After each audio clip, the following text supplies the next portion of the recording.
Hello everyone, welcome to DSR classes. और आज हम क्लास में क्या करने वाले हैं, problems based on theorems of Boolean algebra.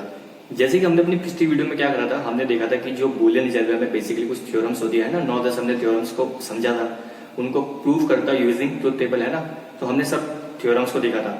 अब इस वीडियो में हम क्या करेंगे, कुछ मतलब हमारे पास कुछ बूलियन एक्सप्रेशंस होगी, ठीक है। हमें उनको प्रूव करना होगा कैसे, यूजिंग थ्योरम। जो हमने थ्योरम्स को डिस्कस करा ना, उन थ्योरम्स को यूज करके हमें उन बूलियन एक्सप्रेशंस को एल्जेब्रिकली हमें उसको सॉल्व करना पड़ेगा। एल्जेब्रिकली मतलब कि विदाउट यूजिंग ट्रुथ टेबल, हमें एल्जेब्रिकली उनको थ्योरम्स यूज करके प्रॉब्लम्स को सॉल्व करना पड़ेगा। हम कुछ प्रॉब्लम्स करेंगे इस वीडियो के अंदर। तो मैं आपको सजेस्ट करूंगा, अगर आपको पहले क्या करो, आप पहले जो हमने पिछली वीडियो बनाई थी किसके ऊपर, उसकी थ्योरम्स के ऊपर, आप थ्योरम्स को उसको अच्छे से बस समझ लो, सारे फॉर्मूले आपको याद होने जरूरी है जो हम आज करने वाले हैं, ठीक है। तो पहले सजेस्ट करूंगा पहले वो जाके वीडियो अच्छे से देख लो, तब आपको ये वीडियो अच्छे से समझ आएगी। तो चलिए स्टार्ट करते हैं। सो गाइस, अब हम अपनी पहली प्रॉब्लम डिस्कस करते हैं, ठीक है। क्वेश्चन मान लो सपोज आपके पास आ रहा है, prove algebraically x plus Y Z is equal to what, x plus Y into x plus Z. अब आपको इस एक्सप्रेशन को देख के कुछ याद आ रहा होगा। ये बेसिकली हमने जो पिछली वीडियो में थ्योरम्स को डिस्कस करा था, उसमें से ये एक कोई लॉ था, है ना। क्या था, कोई एक लॉ था, याद हो रहा होगा आपको। ये था बेसिकली क्या, डिस्ट्रीब्यूटिव लॉ, है ना। कि उसमें ये तो था कि x plus Y into Z होता था, और इज इक्वल टू क्या आता था, x plus Y into x plus Z.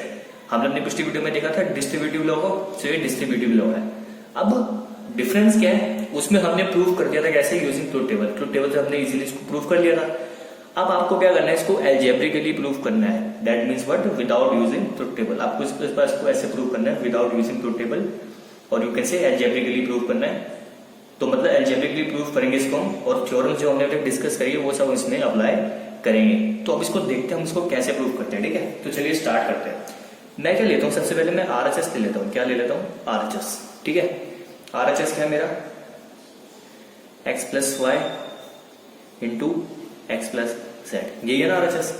अब देखो, जैसे हमने मैथमेटिक्स में पढ़ा है, हम क्या करते थे, अगर दो ब्रैकेट्स हैं, ठीक है, अगर इनको मल्टीप्लिकेशन करके हमें इसको ओपन करना है ब्रैकेट्स को, तो हम क्या करते थे, पहली टर्म इससे multiply, then second term, then ये फर्स्ट टर्म सेकंड से मल्टीप्लाई, देन इसकी सेकंड टर्म इससे मल्टीप्लाई, देन ये इससे मल्टीप्लाई। मतलब सिंपल मैथमेटिकली अब मैं इसको ब्रैकेट को खोल के टर्म्स लिखता हूं, ठीक है। तो ऐसे कुछ होगा ना, एक्स एक्स प्लस में एक्स जेड प्लस में एक्स वाई प्लस में वाई जेड, ये कुछ आएगा, क्योंकि मैथमेटिक्स में तो हम ऐसे ही करते थे, ठीक है। मेरे पास ये आ गया।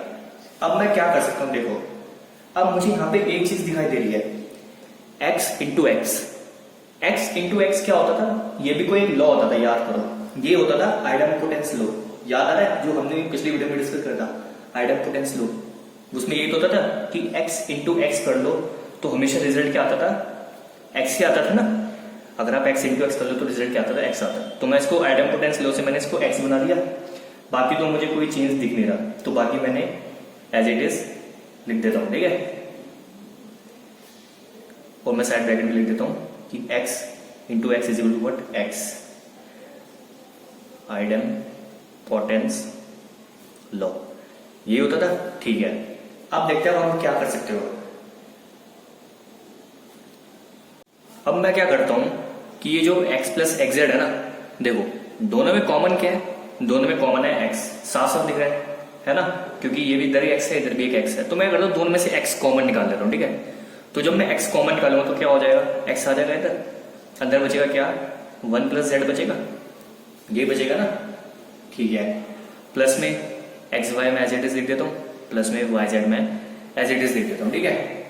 अब देखो 1 प्लस जेड देखो, आपको कुछ याद आ रहा होगा कि हमने थ्योरम्स पिछली वीडियो में देखी थी, उसमें से एक थ्योरम में कुछ ऐसा होता था कि हमने देखा था ना, प्रॉपर्टीज ऑफ 0 एंड 1। उसमें हमने क्या देखा था कि अगर आप 1 प्लस जेड करते हो, ठीक है, तो हमेशा हमें क्या मिलता था, 1 ही मिलता था। हमने अपनी पिछली वीडियो में देखा था, और थ्योरम का नाम क्या था, प्रॉपर्टीज ऑफ 0 एंड 1। उसमें हमने डिस्कस करा था। तो 1 प्लस जेड क्या होगा, बेसिकली 1 ही तो होगा, प्लस एक्स वाई प्लस में वाई जेड, क्योंकि हमें पता है कि 1 plus z is equal to what, 1, यही होता है, ठीक है। अब x डॉट 1 का मतलब भी क्या होता है, x होता है, क्योंकि हमने अपनी वो भी देखा था, प्रॉपर्टीज 01 में ये भी देखा था कि अगर आप x को 1 से मल्टीप्लाई करते हो तो आपको क्या मिलेगा, x ही मिलेगा। तो ये x हो जाएगा अगेन, प्लस में एक्स वाई प्लस में वाई जेड। इधर आप मेंशन कर दो since x dot 1 is equal to what, 1। ठीक है, अब अगेन देखो, अब आपको एक चीज गौर करनी है। देखो आपको LHS में क्या चाहिए, x प्लस वाई जेड चाहिए। तो x तो है, वाई जेड भी है, लेकिन ये एक्स वाई क्या आ रहा है, एक एक्स्ट्रा आ रहा है। तो अब मेरा काम क्या होगा कि मैं इस एक्स वाई को रिमूव करूं, मतलब हटाऊं, है ना, ये कोशिश होगी ना। अब मैं करता हूँ वाई जेड को कुछ छेड़ता ही नहीं हूं मैं करता हूँ, देखो एक्स और एक्स वाई अगेन दोनों में क्या कॉमन आ रहा है, एक्स कॉमन आ रहा है। तो मैंने एक्स कॉमन निकाल दिया।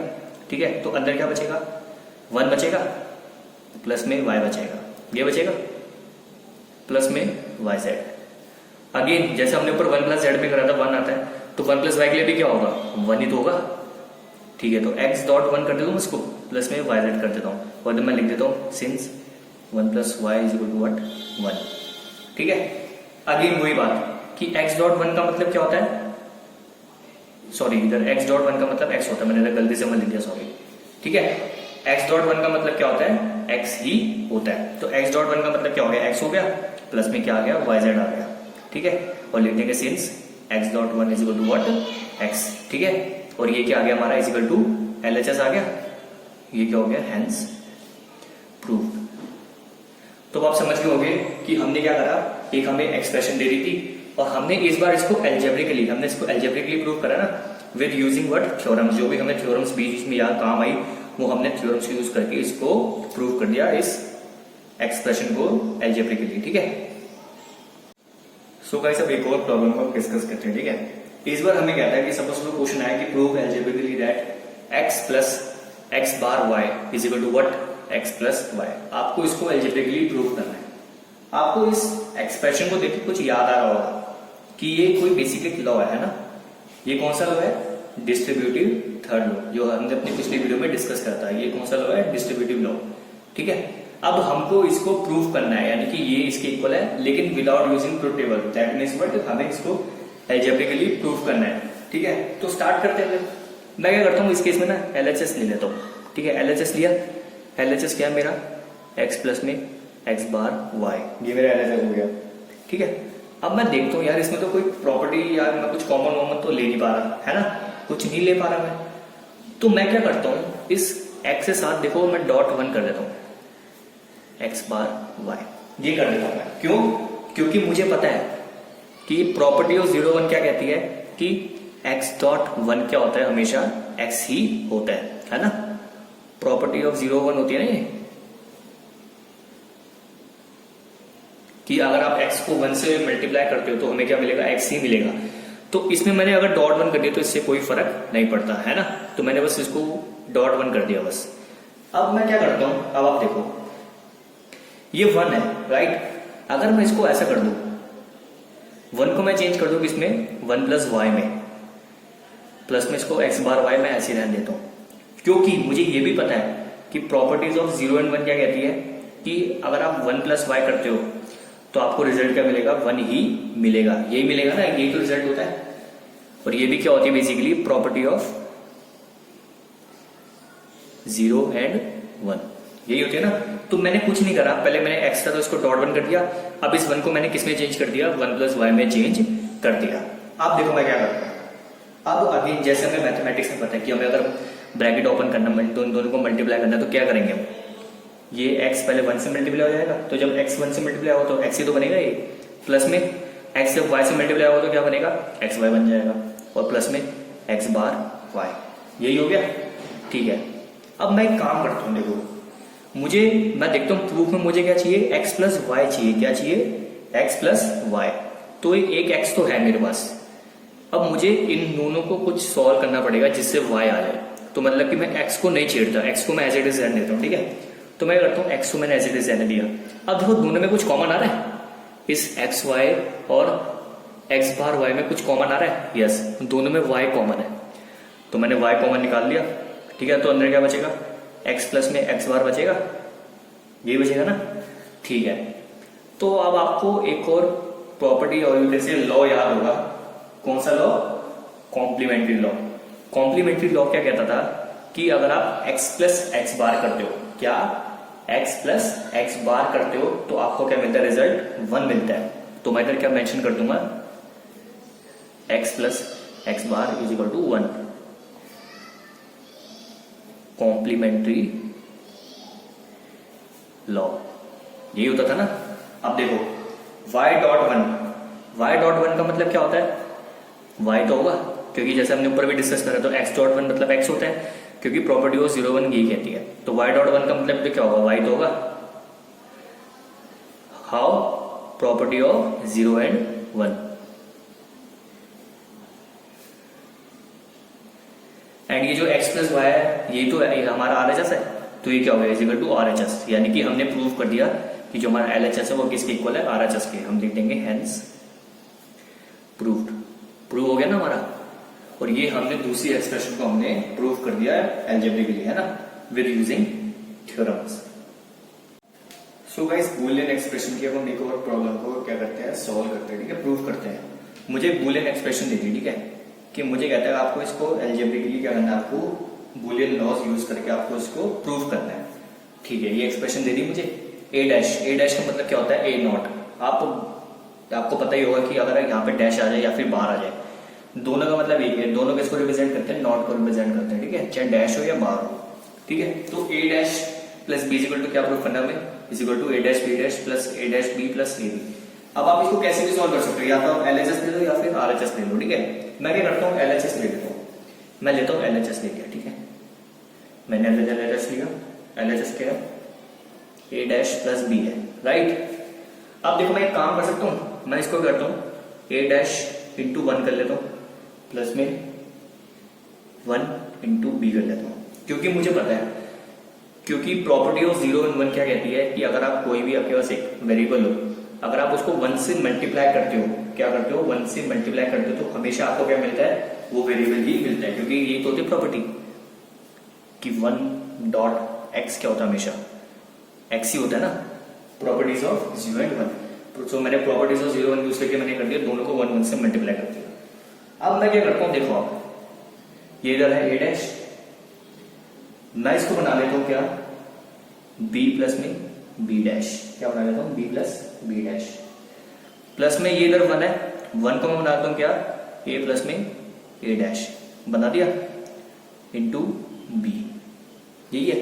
अब ये कौन सा लॉ है, ये होता है कौन सा law, complementary law. Complementary law ये तो कहता है कि अगर आप x प्लस में x बार करते हो, और यू कैन से अगर आप x प्लस एक्स डैश करते हो, तो आपको क्या मिलता है, रिजल्ट में 1 मिलता है। और ये कौन सा लॉ है, कॉम्प्लीमेंट्री लॉ। तो मैंने कॉम्प्लीमेंट्री लॉ यूज करके मैंने 1 को किसमें चेंज कर दिया, b प्लस बी डैश में, इस वाले में, और इस वाले 1 को मैंने चेंज कर दिया a प्लस ए डैश में, ठीक है। अब मैं क्या करता हूं, simple distributive law. Distributive law ये तो होता है कि ये होता था ना, x y plus z, x y plus में एक्स जेड, मतलब बेसिकली सिंपल मैथमेटिक्स में जैसे हम ब्रैकेट को ओपन करते हैं वैसे हम अब इनको ओपन करेंगे, यानी कि पहला ये इससे मल्टीप्लाई हो जाएगा, देन ये फिर ये इससे मल्टीप्लाई होगा। तो जब ये ओपन होगा तो ऐसा कुछ बनेगा ना, ए डैश बी प्लस में ए डैश बी डैश। सिमिलरली इसको भी आप ऐसे ही ओपन कर दो, तो ये बन जाएगा क्या, ए बी प्लस में ए डैश बी। और आप ऐसे मेंशन भी कर सकते हो क्या, कि हमें पता है कि जो x dot y plus z होता है, बेसिकली वो क्या होता है, एक्स वाई प्लस में एक्स जेड, डिस्ट्रीब्यूटिव लॉ, ठीक है, हो गया। अब देखो इसमें कौन कौन से टर्म्स ऐसे जो रिपीट कर रही है, हो सकता है ना, तो रिपीट कर रही है। ये देखो ए डैश बी इधर भी है, ए डैश बी एक इधर भी है, यानी कि दो ए डैश बी है। अब हमने एक और पढ़ा था लॉ, उसको क्या बोलते हैं, आइडेम्पोटेंट लॉ। क्या बोलते हैं, आइडेम्पोटेंट लॉ। आइडेम्पोटेंट लॉ क्या कहते हैं कि अगर आप x प्लस एक्स करते हो, ठीक है, तो आपको क्या मिलता है, x ही मिलता है। तो जो मैं आपको बता रहा हूँ, ये जो मैंने बताया, ये बेसिकली आप रफ में करना है, ये रफ मतलब रफली कर रहा हूँ, ठीक है मैं। सो आइडेम्पोटेंट लॉ ये कहता है ना कि अगर आप x है आपके पास, अगर आप उसमें एक और x ऐड कर दो तो रिजल्ट हमें x ही मिलेगा। तो मतलब कि अगर दो ए डैश बी है तो दोनों को ऐड करेंगे तो हमें क्या मिलेगा, बेसिकली ए डैश बी तो मिलेगा। तो ए डैश बी प्लस में ए डैश बी डैश प्लस में ए बी, यही बचेगा ना, क्योंकि ये दो ए डैश बी थे। अगर आप एक ए डैश बी को एक्स मान लो तो दूसरा वाला भी x हो गया, तो x प्लस एक्स क्या होगा, x ही तो होगा, एडमपोटेंट लो, तो आप इधर मेंशन कर दो, x प्लस एक्स क्या होता है, x आइडेम्पोटेंट लॉ, यही होता है ना। और यही हमारा बेसिकली क्या है, RHS, अगर आप देखो तो अच्छे से a डैश बी प्लस में a dash B dash plus में ab, यही है ना। तो मतलब LHS equal to RHS prove हो गया, हेंस प्रूव्ड, और हमने इसको प्रूव कर दिया algebraically using theorems. So guys, जो हम डिस्कस करने जा रहे हैं प्रॉब्लम, वो बेसिकली मतलब मोस्ट ऑफ द टाइम, अगर मैं एग्जाम पॉइंट ऑफ व्यू की बात करूं तो मोस्ट ऑफ द टाइम पूछी जाती है, ठीक है। और वो क्या है, basically D Morgan's theorem. D Morgan's theorem मतलब पूछी, मतलब कैसे जाएगी आपको एग्जाम में, ऐसा पूछ सकता है कि आपको स्टेट करो D Morgan's theorem and prove, मतलब जो उसकी डी मॉर्गन्स फर्स्ट थ्योरम है, सेकंड थ्योरम है, आपको दोनों को प्रूव करना है, कैसे, एल्जेब्रिकली प्रूव करना है। तो अब आप उसको कैसे करोगे, अब हम दोनों थ्योरम्स को प्रूव करके दिखाएंगे, ठीक है। दोनों थ्योरम्स को प्रूव करके दिखाऊंगा आपको मैं। तो आपको क्या करना है, इसकी पहली थ्योरम पहले प्रूव करते हैं। पहली थ्योरम यही कहते हैं ना इसकी, कि x प्लस वाई का whole bar is equal to what, X bar into Y bar, ये होती थी इसकी फर्स्ट थ्योरम। अब इसको फर्स्ट थ्योरम को हमको प्रूव करना है, तो क्या करेंगे, अब आप ऐसे मान के चलो कि जो x प्लस वाई है ना, इसको कुछ लेट कर, क्या कर लो, इसको कुछ लेट कर लो। मैं क्या लेट कर लेता हूं, let a is equal to what, x plus y. क्या मान लिया मैंने, a is equal to what, x plus y. अब आप एक चीज अपने दिमाग में बिठा लो कि जब भी अगर आपको डी मॉर्गन्स थ्योरम आपको प्रूव करनी है ना, डी मॉर्गन्स थ्योरम आपको प्रूव करनी है, तो एक लॉ से आप प्रूव करोगे, वो मतलब काफी इजी रहेगा। और वो कौन सा लॉ है, कॉम्प्लीमेंट्री लॉ। आपको मैं करके ऐसे करके दिखाऊंगा, इस थ्योरम को प्रूव करके दिखाऊंगा using complementary law. Complementary law से इसको हम क्या करेंगे, प्रूव करेंगे, जो कि बहुत ही मतलब इजीली प्रूव हो जाएगा उससे। अब क्या आता है, कॉम्प्लीमेंट्री लॉ क्या कहता है कि अगर ये a है तो a प्लस ए बार मतलब क्या होता है, 1 होता है, एंड a डॉट ए बार क्या होता है, 0 होता है। ये तो कहते हैं कॉम्प्लीमेंट्री लॉ, कि अगर कोई वेरिएबल a है तो अगर हम उसको उसके कॉम्प्लीमेंट से ऐड कर दे तो हमें 1 मिलता है, और अगर उसके कॉम्प्लीमेंट से मल्टीप्लाई कर दे तो हमें क्या मिलता है, 0 मिलता है। तो अब मैं क्या करूंगा, इसको मैं मानूंगा कि ये इसके इक्वल है, यानी कि जो x प्लस वाई का होल बार है ये इसके इक्वल है, x बार इंटू वाई बार के इक्वल है, और एक ही वैल्यू मैंने x प्लस वाई लेट करी हुई है, ठीक है। तो अगर अब मैं ये सब वैल्यू इन दोनों में डालता हूँ, अगर ये दोनों वैल्यूज डाल के, अगर मतलब जो मैं इसमें एक ही जगह x प्लस वाई डालता हूँ, जो भी मतलब वैल्यूज आती है, अगर वो 1 के इक्वल आता है, और इस वाले केस में भी मैं अगर एक ही जगह x प्लस वाई डालता हूँ और ये कंडीशन भी डालता हूँ, अगर उन दोनों को डाल के अगर इसमें 1 और 0 आता है, यानी कि कॉम्प्लीमेंट्री लॉ को मैं प्रूव कर लेता हूँ, इसका मतलब क्या हुआ कि हमारी डी मॉर्गन्स थ्योरम प्रूव हो जाएगी। मतलब कैसे, अगर मैं देखो अब फर्स्ट पार्ट की बात करूं, ठीक है, फर्स्ट पार्ट की, यानी कि इस वाले केस की, a plus a bar is equal to 1 की। अब एक है x प्लस वाई है, ठीक है, प्लस में a बार मतलब कि x प्लस वाई का whole bar, right, is equal to 1। यानी कि अगर मैं ये चीज प्रूव कर दूं, यानी कि ये जो पूरा LHS है, अगर मैं इसको RHS के इक्वल प्रूव कर दूं, तो मेरा डी मॉर्गन्स थ्योरम प्रूव हो जाएगी, ठीक है। अब देखो ये तो x प्लस वाई है, ये तो ये रहेगा, प्लस में जो x प्लस वाई का होल बार है वो किसके इक्वल होता है, x बार प्लस वाई बार, ठीक है। तो अभी मैं मान के चल रहा हूँ ये इक्वल है, अभी इक्वल मान के चलो, तभी तो ये प्रूव करके दिखाएंगे कॉम्प्लीमेंट्री लॉ किसके इक्वल आएगा। और अगर कॉम्प्लीमेंट्री लॉ हमने प्रूव कर दिया तो प्रूव हो जाएगा कि हाँ भाई ये बात सच है कि ये इसके इक्वल होता है। तो मैं क्या करता हूँ, उसको x बार इंटू वाई बार कर देता हूँ, ठीक है, इज इक्वल टू व्हाट, 1, यानी कि मुझे ये चीज प्रूव करनी है, ठीक है। अब मैं क्या लेता हूँ, LHS ले लेता हूँ। LHS क्या है, x प्लस वाई प्लस में x बार वाई बार। अब आपको एक लॉ याद होगा, कौन सा law, distributive law. Distributive law में 2 थ्योरम्स होती थी, है ना, एक मतलब पहली वाली दूसरी होती थी कि पहली थ्योरम क्या कहती थी, x into y plus z, क्या होता था, एक्स वाई प्लस में एक्स जेड, ये पहली होती थी।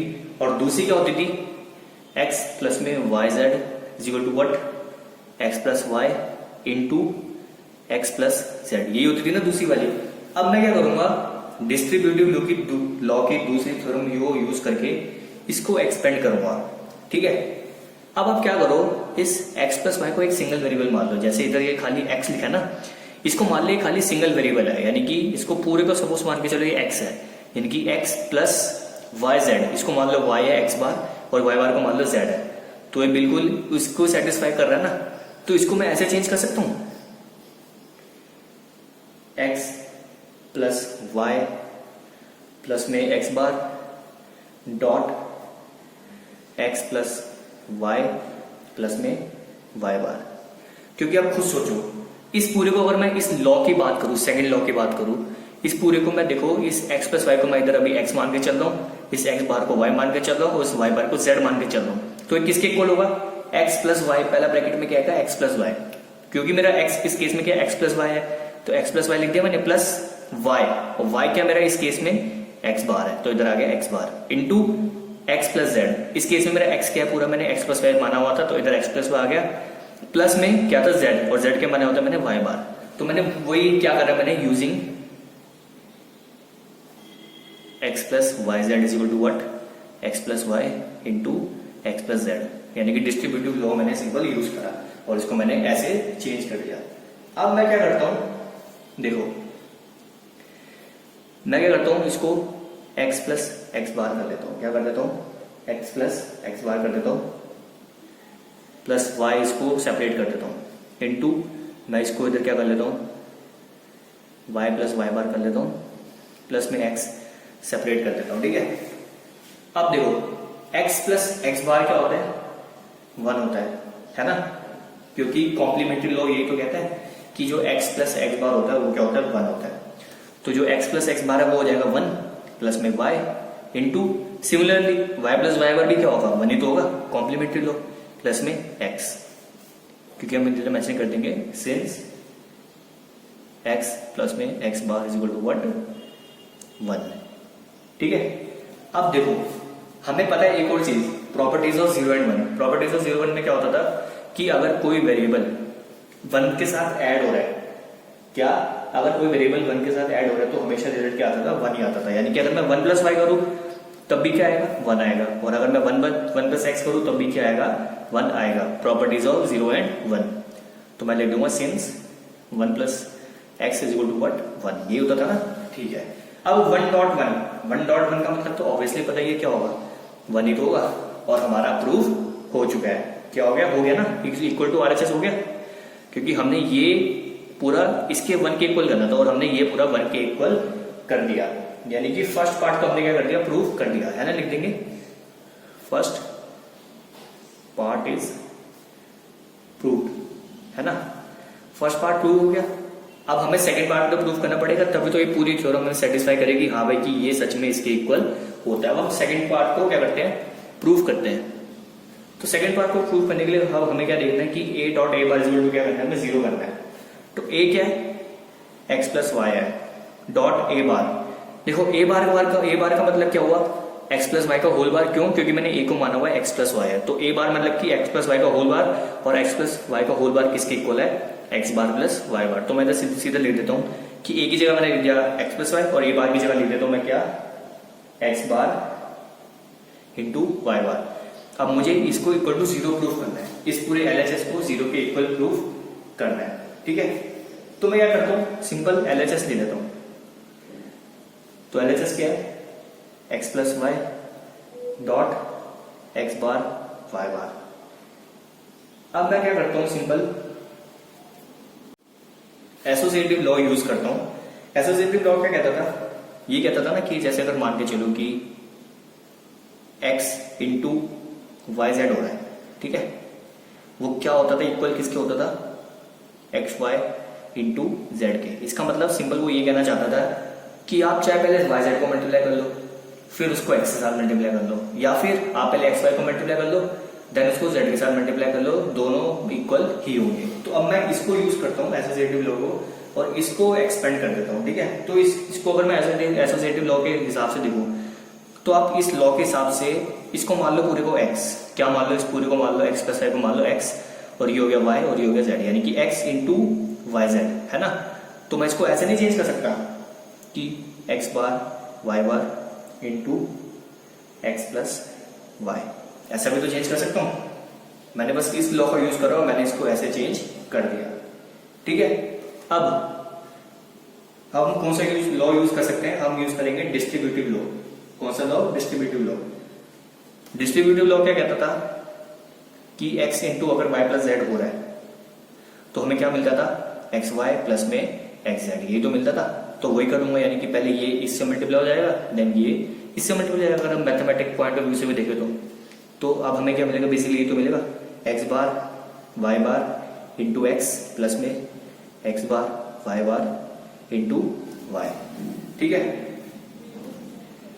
अब देखो x बार इंटू एक्स, यानी कि मुझे पता है कि x इंटू एक्स बार क्या होता है, 0 according to what, complementary law, है ना। कॉम्प्लीमेंट्री लॉ ये तो कहते हैं कि अगर आप x को उसके नॉट के साथ मल्टीप्लाई कर दो तो आपको क्या मिलता है, 0 मिलता है। यानी कि 0 इंटू अगर मैं y बार कर दूं प्लस में, देखो इधर भी y बार इंटू वाई आ रहा है, यानी कि y इंटू वाई बार, तो ये भी क्या हो जाएगा, 0 हो जाएगा, 0 इंटू एक्स बार बन जाएगा। क्योंकि हमें पता है कि अगर हम वेरिएबल को उसके मतलब नॉट के साथ मल्टीप्लाई करते तो हमें 0 मिलता है यूजिंग व्हाट, कॉम्प्लीमेंट्री लॉ।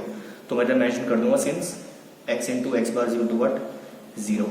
ठीक है, अब हमने पढ़ा था properties of 0 and 1। Properties of 0 and 1 में क्या होता था कि अगर कोई वेरिएबल 0 के साथ मल्टीप्लाई हो रहा है तो हमेशा आंसर क्या आता था, 0 ही आता था, है ना। तो इन दोनों को मल्टीप्लाई कर दो 0 मिलेगा, और इसको मल्टीप्लाई कर दो क्या मिलेगा, 0 ही मिलेगा, क्योंकि 0 इंटू एक्स क्या होता था, 0 होता था। और अगर आप 0 इंटू प्लस 0 करोगे तो क्या मिलेगा, 0 ही तो मिलेगा। और ये देखो ये RHS के इक्वल प्रूव हो गया, यानी कि सेकंड पार्ट भी क्या हो गया, इज प्रूव्ड। यानी कि एक चीज हमने देख ली क्या, कि हमने अगर x प्लस वाई को a लेट करा था, ठीक है, फिर हम क्या करा, उसको कॉम्प्लीमेंट्री लॉ से, दोनों जो कॉम्प्लीमेंट्री लॉ होते हैं, दोनों कॉम्प्लीमेंट्री लॉ को हमने प्रूव करा, और दोनों कॉम्प्लीमेंट्री लॉ को हमने प्रूव करा, और हमने इस चीज को इसके इक्वल मान के चले। ये तो बेसिकली हमें प्रूव करना था, लेकिन हम इस चीज को इक्वल मान के चले, मतलब हम लेट करके चले कि हाँ ये इसके इक्वल है, और उससे कॉम्प्लीमेंट्री दोनों लॉस प्रूव हो गए। इसका मतलब तो ये कहता है ना कि हाँ भाई ये बात सच है, क्या कि ये बात सच है, यानी कि साफ साफ प्रूव हो चुका है कि जो x प्लस वाई का होल बार होता है वो किसके इक्वल होता है, x बार इंटू वाई बार के इक्वल होता है। यानी कि डी मॉर्गन्स फर्स्ट थ्योरम तो हमने प्रूव कर ली। अब हम प्रूव करेंगे किसको, डी मॉर्गन्स की सेकंड थ्योरम को प्रूव करेंगे, और इसको भी वैसे ही प्रूव करेंगे जैसे हमने किसको प्रूव करा था, डी मॉर्गन्स की फर्स्ट थ्योरम को जैसे हमने प्रूव करा था, बिल्कुल सेम प्रोसीजर से। That means what, using complementary law हम सेकंड थ्योरम को भी प्रूव करेंगे। सबसे पहले मैं क्या करता हूँ, वही लेट कर लेता हूँ यार, कि a is equal to what, इस बार हम लेट कर लेते हैं कि एक्स वाई। ठीक है, अब हमें पता है कॉम्प्लीमेंट्री लॉ क्या होते हैं। पहला लॉ होता है कि a प्लस अगर a बार कर दो तो हमें क्या मिलता है, 1 मिलता है। एंड दूसरा क्या कहते हैं कि अगर आप a इंटू a बार कर दो तो आपको क्या मिलता है, 0 मिलता है। तो पहले फर्स्ट पार्ट को सॉल्व करते हैं। फर्स्ट पार्ट इज व्हाट, इसको प्रूव कर लेते हैं। ठीक है, अगर ये प्रूव हो गया था यानी कि ये सच बात सच है फर्स्ट पार्ट के लिए। तो फर्स्ट पार्ट प्रूव करते हैं तो क्या बनेगा, a मतलब क्या है कि एक्स वाई है, प्लस में a बार का मतलब क्या हुआ, एक्स वाई का होल बार, क्योंकि a is equal to x y मैंने लेट करा हुआ है। तो a बार का मतलब क्या हुआ, एक्स वाई का होल बार, और एक्स वाई का होल बार किसके इक्वल है, एक्स बार प्लस वाई बार के। ठीक है, तो अभी मैं ये मान के चल रहा हूं कि जो एक्स वाई का होल बार है वो किसके इक्वल है, एक्स बार प्लस वाई बार के। अगर ये चीज मैंने अभी मान के चली, और अगर इस चीज को मान के चलने से ये कॉम्प्लीमेंट्री लॉ प्रूव हो जाता है, तो इसका मतलब यही होगा ना कि ये जो स्टेटमेंट है, ये जो थ्योरम है वो सही है। दैट मीन्स ये खुद ही ऑटोमेटिकली प्रूव हो जाएगी। ठीक है, तो मैंने इसको ऐसा चेंज कर दिया, इज इक्वल टू क्या होता है, 1 होता है ना, यानी कि मुझे इस चीज को इक्वल टू 1 प्रूव करना पड़ेगा। तो चलिए शुरू कर लेते हैं। फिर मैं सबसे पहले LHS को ले लेता हूं। LHS क्या है, एक्स वाई प्लस में एक्स बार प्लस में वाई बार, यही है। अब हमने याद है हमने कम्यूटेटिव लॉ पढ़ा था, कौन सा लॉ पढ़ा था, कम्यूटेटिव लॉ। कम्यूटेटिव लॉ क्या कहता था, कुछ ऐसा होता था ना कम्यूटेटिव लॉ, कि अगर मैं x प्लस वाई कर लूं या फिर y प्लस एक्स कर लूं, बात तो एक ही है, यही होता था ना कम्यूटेटिव लॉ। तो इसको मैं यूज करता हूं, तो मैं क्या कर लेता हूं, इस x बार प्लस वाई बार को आगे लिख देता हूं, प्लस में एक्स वाई कर लेता हूं, क्योंकि फर्क तो नहीं पड़ता, चाहे आप पहले इसको ले लो या बाद में इसको ले लो, लेकिन आप दोनों को ऐड कर रहे हो तो आप इसको आगे पीछे कर सकते हो यूजिंग बट कम्यूटेटिव लॉ। ठीक है, अब हमने कौन सा लॉ पढ़ा था, हमने पढ़ा था डिस्ट्रीब्यूटिव सेकंड लॉ। डिस्ट्रीब्यूटिव में 2 लॉ होते थे ना, एक फर्स्ट और एक सेकंड। तो सेकंड वाले में क्या होता था कि ये होता था ना कि x plus Y Z is equal to what, क्या, x plus Y into x plus Z, यही होता था। अब मैं उसको अगेन यूज करता हूं। ठीक है, इस लॉ के अकॉर्डिंग आप मान के चलो कि ये जो x है वो ये पूरा x है। ठीक है, ये पूरा x है, y क्या है, ये x है, और ये z क्या है, ये y है, ठीक है। तो x प्लस वाई यानी कि क्या बन जाएगा, x बार प्लस में y बार प्लस में x, ये बन जाएगा ना, इंटू एक्स प्लस जेड। लेकिन इस केस में हमारा x क्या है, ये पूरा, तो ये क्या बन जाएगा, x बार प्लस में y बार प्लस में z, और z क्या इस केस में y है। तो मैंने वही करा, डिस्ट्रीब्यूटिव सेकंड लॉ का यूज करा और इसको ऐसे चेंज कर दिया, जो कि हमने कैसे याद होगा, हमने भी पिछले वाले थ्योरम में फर्स्ट थ्योरम में हमने यही तो करा था। हमने कौन सा लॉ, यही लॉ यूज करा था फर्स्ट पार्ट के लिए, है ना, डी मॉर्गन फर्स्ट थ्योरम के लिए हमने फर्स्ट पार्ट के लिए ये लॉ यूज करता। बिल्कुल सेम मैंने इसको इस तरह चेंज कर दिया, ठीक है। अब देखो x प्लस एक्स बार क्या होता है, 1 होता है, कॉम्प्लीमेंट्री लॉ की मदद से, है ना। तो जो x प्लस एक्स बार हो जाएगा वो क्या हो जाएगा, 1 प्लस में y bar as it is का एज इट इज जाएगा। इधर देखो, इधर है y बार प्लस y, तो y बार प्लस y भी क्या होगा, 1 होगा, यूजिंग बट कॉम्प्लीमेंट्री लॉ। तो ये हो जाएगा 1 प्लस में x बार, और मैं मेंशन कर दूंगा क्या, कि जो x प्लस में x बार होता है वो क्या होता है, बेसिकली 1 होता है ना, कॉम्प्लीमेंट्री लॉ यही कहते हैं ना, ठीक है। अब प्रॉपर्टीज ऑफ 0 एंड 1 की बात करूंगा अगर, तो प्रॉपर्टीज ऑफ 0 में यही होता है कि अगर आप किसी वेरिएबल को 1 से प्लस करते हो तो आपको रिजल्ट क्या मिलेगा, 1 ही मिलेगा। तो 1 प्लस वाई बार क्या हो जाएगा, 1 ही होगा, और सिमिलरली 1 प्लस एक्स बार भी क्या होगा, 1 ही होगा। तो मेंशन कर दो कि जो 1 प्लस एक्स होता है वो बेसिकली क्या होता है, 1 ही होता है, प्रॉपर्टीज ऑफ 0 एंड 1। और 1.1 मतलब क्या होगा, 1 ही होगा, और ये RHS के प्रूव हो गया, क्योंकि RHS 1 ही चाहिए था ना हमें, तो ये तो मतलब क्या हो गया, फर्स्ट पार्ट इज प्रूव्ड। बस अब हमें क्या करना है, अब हमें सेकंड पार्ट को भी प्रूव करना है और हमारा पूरा प्रूव हो जाएगा, ठीक है। अब सेकंड पार्ट को भी प्रूव कर लेते हैं। तो सेकंड पार्ट क्या है कि a dot A bar is equal to 0 prove करना है। तो a मैंने क्या लेट करा हुआ है, एक्स वाई, ठीक है, एक्स वाई डॉट ए बार का मतलब क्या हुआ, एक्स वाई का होल बार, और एक्स वाई का होल बार क्या है, equal to X bar plus Y bar, यानी कि x Y into x bar plus Y bar. अगर मैं 0 को प्रूव कर देता हूं तो मुझे क्या प्रूफ हो जाएगा कि ये चीज सही है, दैट मीन्स व्हाट, ये इसके इक्वल होता है, यानी कि खुद ऑटोमेटिकली प्रूफ हो जाएगा, ठीक है। अब क्या करते हैं हम, एलएचएस ले लेते हैं, x Y into x bar plus में वाई बार, ठीक है। अब क्या करते हैं, इसको डिस्ट्रीब्यूटिव लॉ से क्या कर लेते हैं, ओपन कर लेते हैं। जो डिस्ट्रीब्यूटिव फर्स्ट लॉ होता है वो क्या कहता है, यही होता है ना डिस्ट्रीब्यूटिव फर्स्ट लॉ, कि x into y plus z, x y plus में एक्स जेड। और सिंपल मैथमेटिकली भी तो यही होता है कि ये जो अगर ऐसा इस फॉर्म में हो जाता है तो पहला वाला इससे मल्टीप्लाई होता है, देन बीच का साइन, देन ये वाला इससे मल्टीप्लाई होता है, सिंपल, ठीक है। तो ये डिस्ट्रीब्यूटिव फर्स्ट लॉ है। तो डिस्ट्रीब्यूटिव फर्स्ट लॉ ओपन करके मैं क्या करता हूँ, ये इससे मल्टीप्लाई हो जाएगा, यानी कि x Y x bar plus में एक्स वाई वाई बार, ये हो जाएगा। देखो एक्स इंटू एक्स बार हो रहा है, और हमें पता है एक्स इंटू एक्स बार क्या होता है, 0, यूजिंग वर्ड कॉम्प्लीमेंट्री लॉ। तो x इंटू एक्स बार क्या होता है, 0 होता है, यानी कि 0 इंटू वाई, प्लस में similarly y into Y bar भी क्या होगा, 0 ही तो होगा, यूजिंग वर्ड कॉम्प्लीमेंट्री लॉ। तो इधर मेंशन कर दो कि x इंटू एक्स बार क्या होता है, 0 होता है, यूजिंग वर्ड कॉम्प्लीमेंट्री लॉ, ठीक है। तो 0 इंटू वाई और 0 इंटू एक्स बचा। अब हमें पता प्रॉपर्टीज ऑफ 0 एंड 1 की बात अगर मैं करूं, तो अगर आप किसी वेरिएबल को 0 से मल्टीप्लाई करते हो तो आपको क्या मिलता है, 0 ही मिलता है। तो 0 इंटू वाई क्या हो जाएगा, 0, और 0 इंटू एक्स भी क्या हो जाएगा, 0, क्योंकि हमें पता है सिंस 0 इंटू एक्स क्या होता है, 0 होता है, प्रॉपर्टीज ऑफ 0 एंड 1। तो 0 प्लस 0 क्या होगा, 0 ही होगा, और ये किसके इक्वल हो गया, RHS के इक्वल हो गया, जो कि हमको प्रूव करना था, यानी कि सेकेंड पार्ट इज प्रूव्ड, है ना।